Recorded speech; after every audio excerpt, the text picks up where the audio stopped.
అప్పుల బాధలు వెంటాడుతున్నాయా? అయితే 6 జేవిఆర్ వారి జాతిరత్నాలు ధరించండి. హాయ్, వెల్కమ్ టు మనం టీవీ. నేను మీ మనోజ్. అప్పట్లో దివంగత ముఖ్యమంత్రి వైఎస్ రాజశేఖర రెడ్డి పక్కన ఒకతను ఉండేవారు, కేవీపీ రామచంద్రరావు. అందరికీ తెలిసిన విషయమే. సో అయితే అన్నీ ఆయనే చూసుకునేవారు. సో ఇప్పుడు తెలంగాణ సీఎం రేవంత్ రెడ్డికి కూడా అలాగే అంటూ చాలామంది మాట్లాడుకుంటున్నారు. కట్ చేస్తే రేవంత్ రెడ్డి క్లారిటీ ఇచ్చారు. వాళ్ళంతా ఎవరు లేరు, ఒక్కడే వైఎస్ఆర్, ఒక్కడే కేవీపీ అన్నారు. సో మరి రేవంత్ రెడ్డికి నిజంగా మరి అలాంటి కేవీపీ ఉన్నాడా లేడా? ఎందుకంటే రేవంత్ రెడ్డి చుట్టూ ఒక ముగ్గురు రెడ్లు ఉంటారు క్లోజ్ క్వార్టరీలో.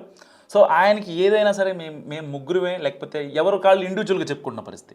మరి ఇలాంటి టైంలో రేవంత్ రెడ్డి ఎందుకు అలా మాట్లాడారు? నిజంగా డ్యామేజ్ కంట్రోల్ కోసం మాట్లాడారా, లేదంటే నిజంగానే హింట్ ఇచ్చారా వాళ్ళని అలాంటి మాటలు చెప్పుకోవద్దని?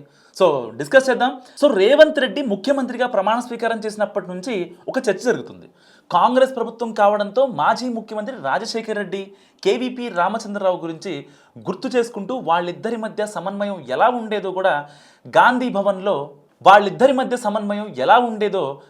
భవన్లో మాట్లాడుకుంటున్నారు పార్టీ లీడర్స్. సో బాగానే ఉంది, ఇద్దరు కాంగ్రెస్ లీడర్ కాబట్టి.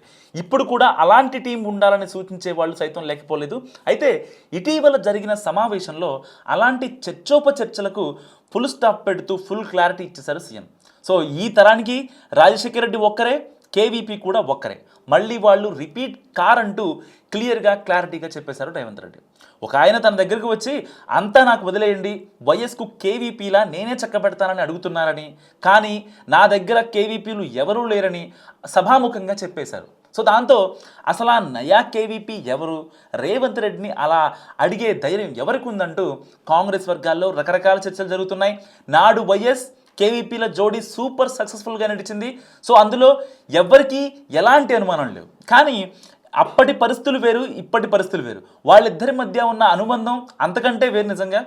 సో అది దశాబ్దాల స్నేహంలో దృఢపడ్డ బంధం కాబట్టి అలా సింక్ అయింది. కానీ ఇప్పుడు రేవంత్ రెడ్డి అధికారంలోకి వచ్చాక నేను వచ్చి అలా అతుక్కుంటానంటే అది జరిగే పనేనా అంటూ మాట్లాడుకుంటున్నారు ఎక్కువ మంది పార్టీ నాయకులు. పైగా ఒకప్పటి రాజకీయాల్లో ప్రస్తుతం లేవు. సో ఆ విషయంలో అన్ని రకాలుగా డక్కాముక్కీలు తిన్న రేవంత్ రెడ్డి చాలా జాగ్రత్తగా ఉంటున్నారు. అందుకే ఈ విషయంలో ఇంకో చర్చకు తావు లేకుండా నా దగ్గర కేవీపీలు ఎవరూ లేరంటూ క్లారిటీ ఇచ్చేసినట్టుగా అంచనా వేస్తున్నారు పొలిటికల్ సర్కిల్స్లో. సో ఆయన క్లారిటీ ఇవ్వడం వరకు బాగానే ఉంది, కానీ అసలు అలా ఉంటానని వచ్చిన ఆ వ్యక్తి ఎవరన్న విషయంలో మాత్రం అసలు క్లారిటీ రావట్లేదు ఎవరికి.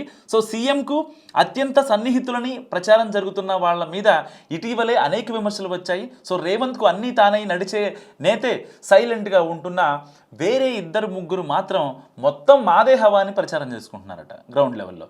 ఇది పార్టీలో పెద్ద దుమారానికి కారణమైంది. దానికి సంబంధించి అధిష్టానానికి ఫిర్యాదులు కూడా వెళ్ళాయి. సభలో సీఎం రేవంత్ రెడ్డి అన్నట్టుగా దగ్గరికి తీస్తే ఆ సీటు కూడా మాకు ఇవ్వండి అని అడిగేటట్టుగా ఉందట వాళ్ళ వ్యవహారం. సో వాళ్ళ వ్యవహార శైలి గురించి చర్చ పెరుగుతున్న క్రమంలో దానికి చెక్ పెట్టి డ్యామేజ్ కంట్రోల్ చేయడానికే రేవంత్ వ్యూహాత్మకంగా అలా ఉండవచ్చని కూడా అంటున్నారు. సో వాస్తవానికి నిజంగా కాంగ్రెస్ గవర్నమెంట్లో ఒక సీఎం పక్కన ఎవరైనా ఉంటారు. సో అంటే ప్రతి సీఎం కాంగ్రెస్ అని కాదు, బీఆర్ఎస్ కానీ కాదు, లేకపోతే టీడీపీ కాదు, ఇంకో పార్టీ కాదు, ఏ పార్టీ అయినా ఉంటారు. కానీ కాంగ్రెస్లో ఆ ఆనవాయితీ అప్పట్లో పెద్ద ఆయన వైఎస్ఆర్ తీసుకొచ్చారు కాబట్టి ఆ ఆనవాయితీని కంటిన్యూ చేయాలని వచ్చిన ఆ పెద్ద మనిషి ఎవరు, ఆ రెడ్డి గారు ఎవరు? సో రేవంత్ రెడ్డి దగ్గరికి వచ్చి అన్నీ నేను చూసుకుంటా కేవీపీలా అన్నది ఎవరని అనుకుంటున్నారో నాకు మస్ట్గా కామెంట్ రూపంలో చెప్పండి. చూస్తూనే ఉండండి మనం టీవీ.